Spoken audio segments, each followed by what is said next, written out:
Hey there, welcome to Old Man Runner. In today's video, I'm going to review this, the Hoka One Bondi X. First, I'm going to show a short video of me running around Dublin in them. Then I'm going to review them. Finally, I'm going to see if I can recommend them. I bought this shoe because for a long time I've been wondering why carbon plates are reserved for performance shoes. I had an Achilles injury a couple of years ago and the only shoe I could run in was a carbon X1, and I think it was because the plate absorbed some of the impact as I landed and helped with the rebound. So I've been arguing in many of these videos that carbon plates should be extended out into some other shoes. And so when I saw that Hoka had done exactly that with the Bondi X, I jumped all over them. In a future video I'll assess the performance, but in this one I'm going to see if this is a carbon plate for the masses. I took the shoe out to the West Pier in Dunleary in Dublin. I previously went out to the East Pier with the Nike Invincible Run Flyknits, so kind of yin and yang in this. So let's go for a run and see the shoes in action.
I hope you enjoyed the run around the West Pier. It didn't turn out exactly as I planned.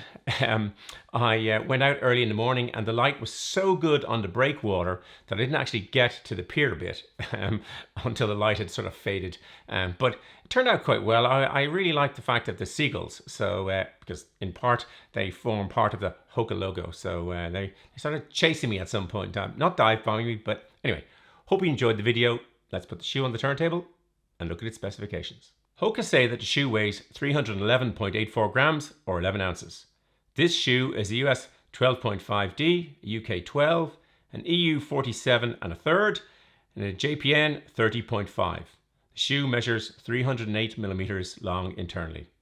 In this size, it weighs in the left shoe 343 grams or 12.1 ounces, and in the right shoe 344 grams or 12.15 ounces. It has a spring measurement of 35 by 30 millimeters. We'll come back to the spring measurement later.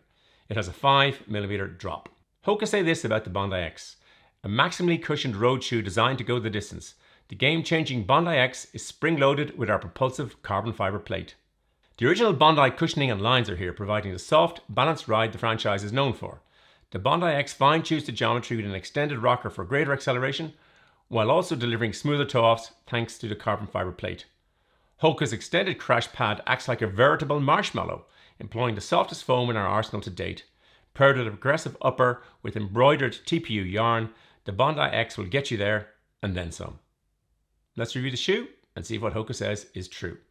We'll have a look at the upper of the shoe first. So let's stick on the stick of light, stick it into the shoe and see how, or what we can see, how breathable it is. You can kind of see at the toe and certainly up the side that there's, some of the light is shining through, which will indicate the light, and the ventilation gets through. It's not particularly well vented, but it's not bad either. It's the upper, it reminds me very much of the Rincon one I have with the pull tab on the back and the similar sort of TPU yarn.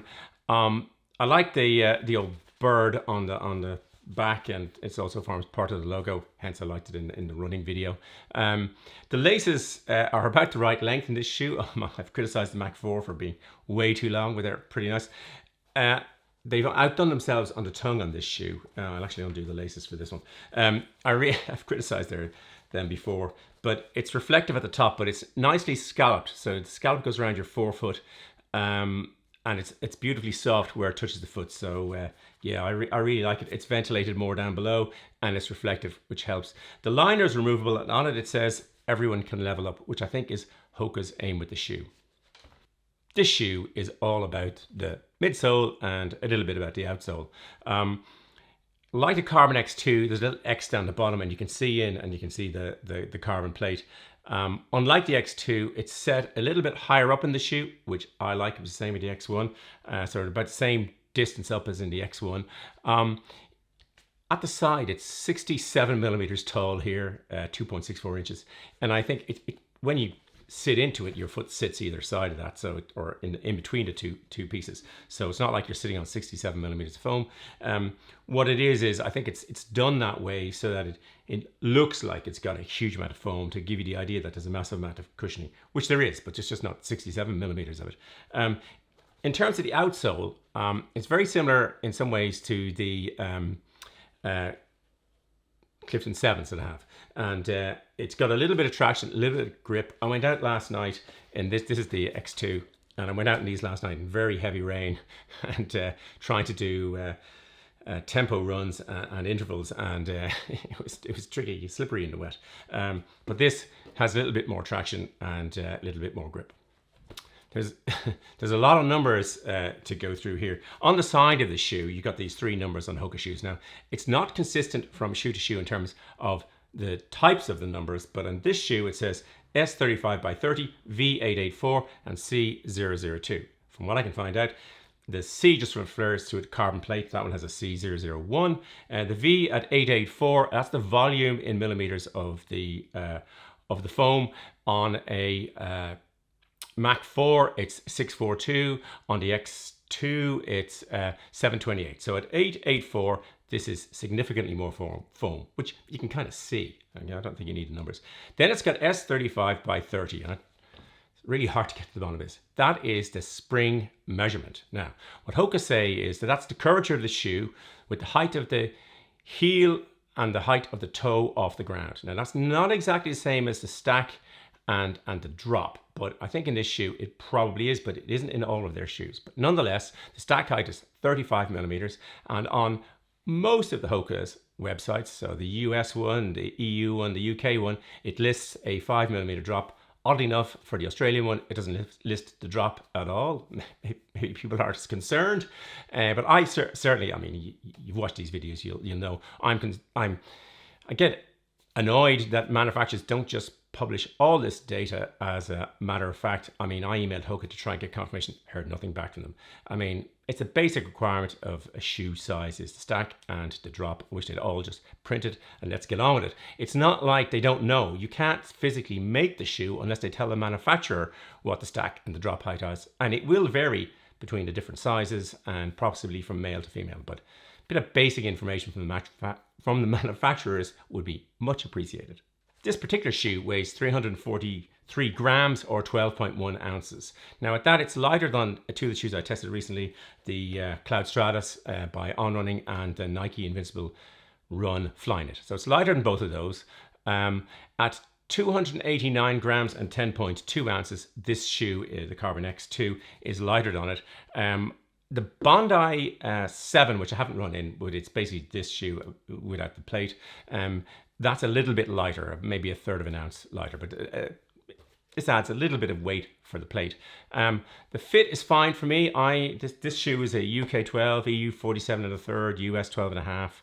I could actually go up a half size. I usually do in Hoka's, but it feels pretty good. It's not too tight on me, but again, I could have gone a half size up.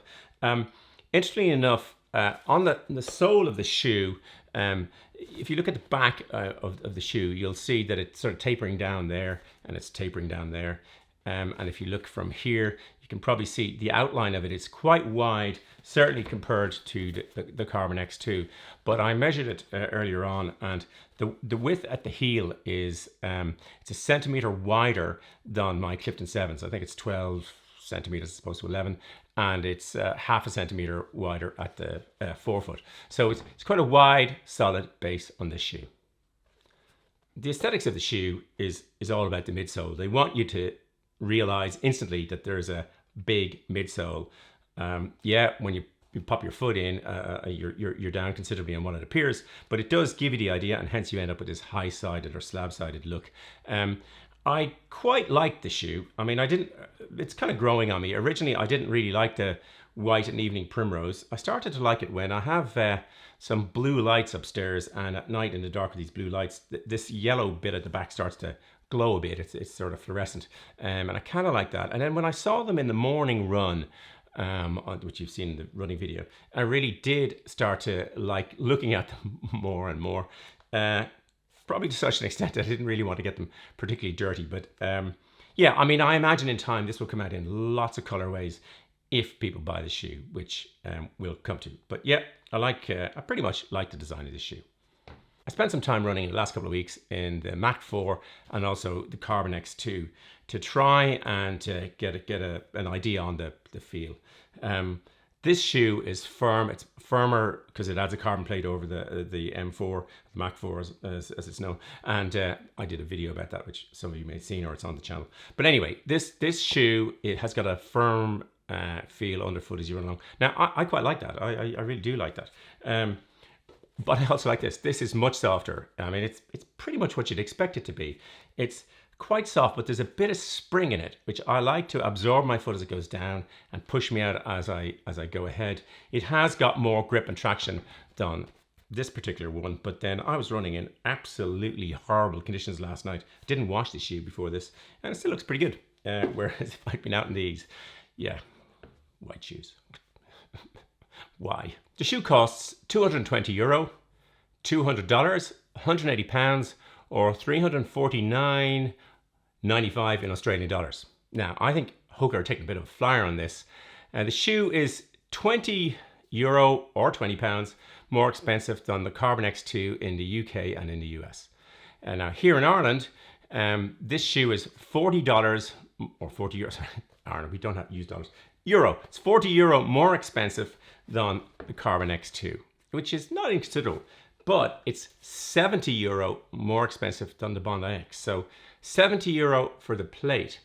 Now, I think that's a considerable increase, and I suspect that Hoka are taking a flyer on this one. We all know it's not going to cost €70 to stick a plate into a Bondi 7 and a few other bits and bobs. We know that. The question is, if you really want it, is it worth it? And I expect, yeah, it probably is. I think Hoka would like us to compare the shoe to this, their Carbon X2, but I don't think it's the one I would be comparing it directly with. I think it's most similar to the Nike Invincible Run Flyknit. They're about the same size, depending on the market. They're roughly the same price. They're a bit lighter, so this is adding the plate in, whereas this has got lots and lots and lots and lots and lots and lots of foam. This really has lots of foam. But they're trying to do the same thing. They're trying to give you a lot of cushioning, but also give you some performance. Hoka, as I read out earlier, talk about the veritable marshmallow. Well, I wouldn't be biting on their marshmallow because it's got the plate is stuck in the middle of it. If you want the marshmallowy one, go for the Nike. It is marshmallowy as much as you can get in a shoe. This one has a bit more stiffness to it. They're both really good, and I'm going to review, do a comparison between the two performance-wise. But yeah, if you like them soft, go for the Nike. At the start of this video, I asked whether these were a carbon plate for the masses. I love miserably bad puns, as some of you will know. And essentially what I'm getting at is not just for lots of people, but for lots of weight. I'm pretty small, so I can run around in lightweight racing shoes without too much bother. I don't typically get injured in them. But there are people who are larger than me and people who are larger and faster than me who can get injured in super thin shoes. And I think this shoe is designed for those. And again, chapeau to Hoka for releasing the shoe. Should you buy this shoe? Well, I think there's 3 reasons why you should. If you have difficulty with lightweight carbon fiber shoes and tend to get prone to injury wearing them, then yeah, this is a really good solution. Or if you've had an injury like I had with my Achilles and you're looking for something with low impact as you're easing your way back in, I think these are going to be a great shoe for that. I'm hoping not to get injured to test it, but nonetheless, I think they will be a great shoe for that. Or if you like something that's cushioned but not mushened, or that's not really a word, but if you like something that's cushy but not mushy, you know, that saggy feeling, then yeah, you should get yourself a pair of these. This is a pretty good shoe. I hope you enjoyed this video and found it useful. If you did, it'd be great if you'd hit the like button. As always, there'll be lots of stuff down in the descriptions below, and I'll happily answer any questions that you pop into the comments. There'll be a blue subscribe button popping up there and some related videos there. Thanks for watching. Until the next video, just keep running along.